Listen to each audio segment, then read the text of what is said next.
વિદ્યાર્થી મિત્રો, ગઈકાલનો વિડીયો તમે જોયો હશે. આજે ત્યાંથી આપણે આગળ ચાલીએ છીએ.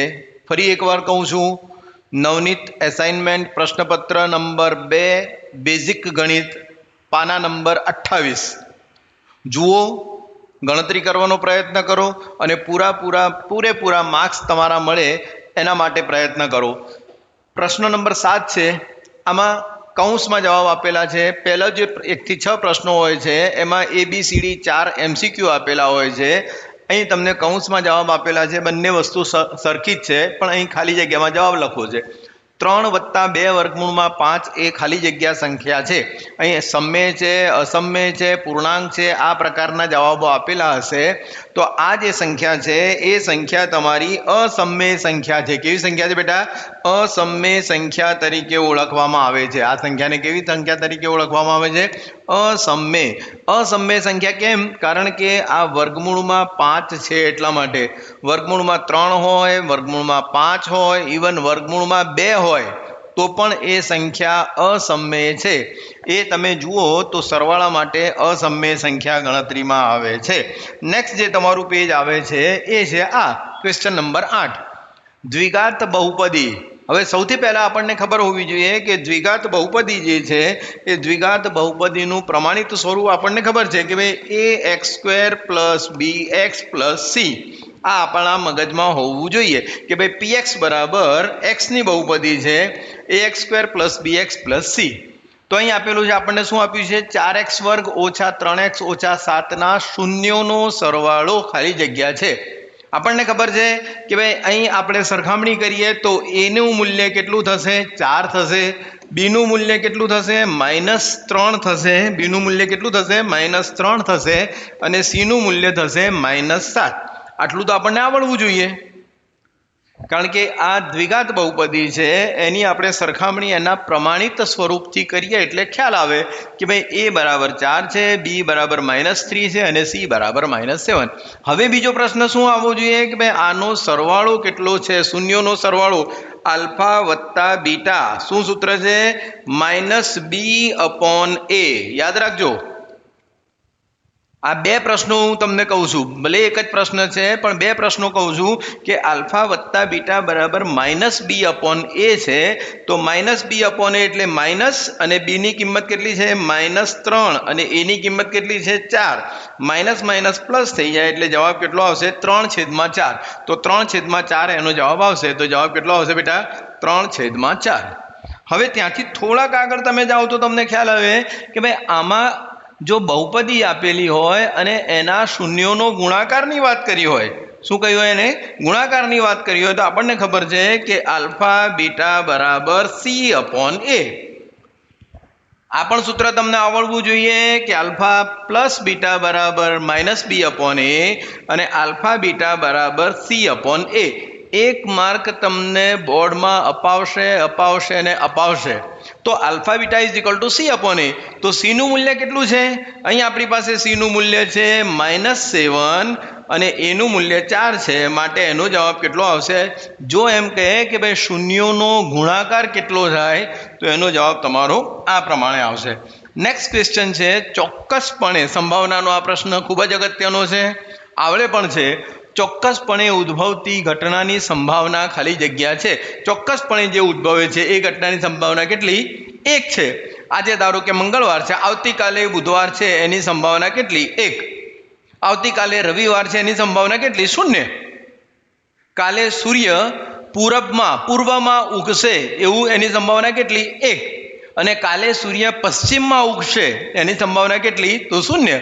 કારણ કે સૂર્ય જે છે એ પૂર્વમાં ઉગે છે, એટલે જે ચોક્કસ ઘટનાઓ છે એની સંભાવના 1 છે. અને જે ચોક્કસ નથી, અથવા તો જેને એમ કહેવાય કે ભાઈ અસંભવ છે, જે સંભવ થઈ શકતી નથી, જે બની શકતી નથી, એની સંભાવના 0 છે. નેક્સ્ટ જે છે cot² - cosec² θ = આ 1 માર્કનો પ્રશ્ન. આ પણ આવવાનો. થોડીક ડિટેલમાં તમને વાત કરી દઉં તો તમને ખબર હોય તો આ એક નિત્યસમ છે. cos² θ + sin² θ, cos² θ + sin² θ બરાબર 1. આ એનું નિત્યસમ છે. હવે આપણે જોઈએ છે કોટ. કોટ એટલે શું? કોસ છેદમાં સાઈન. કોટ એટલે શું? કોસ છેદમાં સાઈન. એટલે આખા સમીકરણને હું સાઈન સ્ક્વેર થીટા વડે ભાગું તો આને હું સાઈન સ્ક્વેર થીટા વડે ભાગું છું, આને પણ હું સાઈન સ્ક્વેર થીટા વડે ભાગું અને આને પણ હું સાઈન સ્ક્વેર થીટા વડે ભાગું બેટા. તો આ શું થશે? આ થશે તમારો કોટ સ્ક્વેર થીટા. આ શું થશે? 1 અને 1/sin is equal to cosec. તો આ થશે તમારો કોસેક સ્ક્વેર થીટા. ખ્યાલ આવી ગયો? Cot square plus 1 is equal to cosec square. હવે આ કોસેક સ્ક્વેર ને પેલી તરફ લઈ જાઓ તો આ એકને આ તરફ લઈ જાઓ. ખ્યાલ આવી ગયો? આ કોસેક સ્ક્વેર જે પેલી તરફ જાય છે તો શું થશે જરા જુઓ. Cot square theta minus cosec square theta is equal to આ પ્લસ આ બાજુ આવે તો કેટલો જવાબ આવશે? -1. તો એનો જવાબ કેટલો આવશે બેટા તમારો? -1 જવાબ આવશે. ખાસ ધ્યાન રાખજો, ગણતરી કેવી રીતે કરવી એ પણ મેં તમને બતાવ્યું છે, તો એનો પણ તમે અંદાજ રાખજો, ધ્યાન રાખજો અને આગળ કામ કરજો. વર્તુળ, સર્કલ. વર્તુળને બે બિંદુમાં છેદતી રેખાને ખાલી જગ્યા કહે છે છેદિકા. શું કહે છે બેટા? છેદિકા. કે ભાઈ આ જે એક વર્તુળ છે અને એ વર્તુળને કોઈ પણ બે બિંદુઓમાં છેદતી રેખા છે. આ બિંદુ તમારું P છે, આ બિંદુ Q છે. તો આપણે એમ કહી શકીએ કે રેખા PQ શું છે? છેદિકા. શું છે બેટા? છેદિકા. અને ધારો કે એક રેખા આમ જાય છે, આ રેખા છે એનું નામ હું આપું છું ધારો કે AB, અને આ X બિંદુ પર ક્યાંક ટચ થાય છે, અડે છે, તો આ AB છે એ એનો સ્પર્શક થશે. શું થશે? એનો સ્પર્શક થશે. નેક્સ્ટ જે ખાલી જગ્યા છે કે જો અવલોકનો 7, 8, x, 11 અને 14 નો મધ્યક x હોય તો. એકદમ સરળ, સિમ્પલ તમારા માટે છે, કારણ કે તમે 10મા ધોરણમાં છો. સરવાળો આવડવો જોઈએ, ભાગાકાર આવડવો જોઈએ અને સૂત્ર આવડવું જોઈએ. મધ્યક જે છે એ મધ્યકનું સૂત્ર કયું છે કે ભાઈ x બાર. આપણે મધ્યકનું સૂત્ર લખીએ તો x બાર બરાબર અવલોકનોનો સરવાળો ભાગ્યા અવલોકનોની સંખ્યા. ચલો, x બાર એટલે આપણને શું આપ્યું છે? x. કહ્યું છે ને મધ્યક કેટલો આપ્યો છે? x આપ્યો છે. સરવાળો કેટલો થાય? તો 7 + 8 + x + 11 + 14 ડિવાઇડેડ બાય ભાગ્યા સંખ્યા. અવલોકનોની સંખ્યા કેટલી છે? 1 2 3 4 5. ઓકે, ખૂબ સિમ્પલ છે. ધેરફોર 5x બરાબર આનો સરવાળો કરો. સરવાળો તો આપણને આવડવું જોઈએ કે ભાઈ 14 ને 10 24 ને 25, 25 ને 5 30, 31 32 33, 33 ને 7 34 35 36 37 38 39 40. કેટલા થયા? 40. તો 40 થયા. ઓકે, હવે 40 થાય તો બંને બાજુ 5 વડે ભાગી નાખો તો 5x છેદમાં 5 બરાબર 40 છેદમાં 5. માટે x બરાબર આ ગયા 5 એકા 5, 5 8 40. x નું મૂલ્ય કેટલું આવશે બેટા? 8 મૂલ્ય આવશે. તો આપણને ખબર પડે કે ભાઈ એનો મધ્યક જે છે એ 8 થશે. મધ્યક કેટલો થશે? 8 થશે. ઓકે, ખ્યાલ આવી ગયો તમને કે ભાઈ કેવી રીતે મધ્યક ગણતરીમાં લેવાય છે. એના ઉદાહરણમાં તમને આપેલા હોય પ્રશ્ન, કોઈ પણ પ્રશ્ન આપેલો હોય તમે આ રીતે ગણો તો તમને એ આવડવો જોઈએ. ફરીથી એક વખત જરા ચેક કરી લઈએ. 8 ને 7 15, 15 ને 15 30, 30 ને 10 40. ઓકે, 40 છેદમાં 5 એટલે 8. નેક્સ્ટ ક્વેશ્ચન છે તમારો બે ધન પૂર્ણાંક. હવે પ્રશ્ન જે આવે છે કે સાચું છે કે ખોટું, આ વિભાગ આખો ચેન્જ થઈ જાય છે. 6 ને 6 12 પ્રશ્નો આવ્યા. આ 13મા પ્રશ્નથી ચાલુ થાય છે કે સાચું છે કે ખોટું છે. બે ધન પૂર્ણાંકો આપેલા છે A અને B. તો બે ધન પૂર્ણાંકો માટે ગુસા AB નો ગુસા ગુણ્યા AB નો લસા બરાબર A ગુણ્યા B. આ એનું સૂત્ર છે. ધ્યાન રાખજો, આ કરેક્ટ સ્ટેટમેન્ટ છે, આ સાચું વિધાન છે. જ્યારે પણ તમને આ પ્રકારનું વિધાન આપવામાં આવે તો એને સૂત્ર પણ યાદ પણ રાખજો અને ધ્યાન પણ રાખીને ગણતરી કરજો. આકૃતિમાં કોઈ બહુપદી આપી છે y બરાબર px. આ કોઈ બહુપદી આપી છે, સુરેખ બહુપદી છે, કારણ કે સુરેખ લાઈન છે એટલા માટે. આલેખ આપેલ છે. આ કિસ્સામાં px ના શૂન્યોની સંખ્યા. બોલો બેટા, px ના શૂન્યોની સંખ્યા એટલે શું? કે ભાઈ px ના શૂન્યોની સંખ્યા એટલે આલેખ એને x અક્ષ પર કેટલા બિંદુમાં છેદે છે.